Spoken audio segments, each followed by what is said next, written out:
कश्मीर बनेगा पाकिस्तान।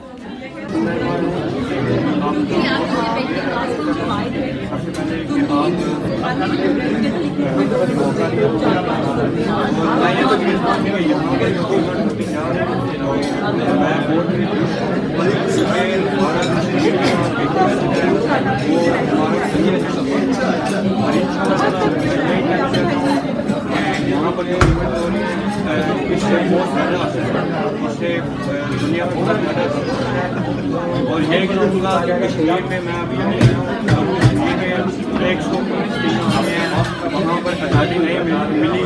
और मैं यही जो अपनी दुआओं में यही कहता हूँ कश्मीरी अपने बहन भाइयों के लिए यही दुआ करता हूँ कि अल्लाह पाक उन्हें सेहत और सलामत रखे। और मैं यही कहना चाहता हूँ कि आपका आप सब अपना बहुत बहुत शुक्रिया अदा करता हूँ। आप लोग वोट डालें, एक दिन आएगा।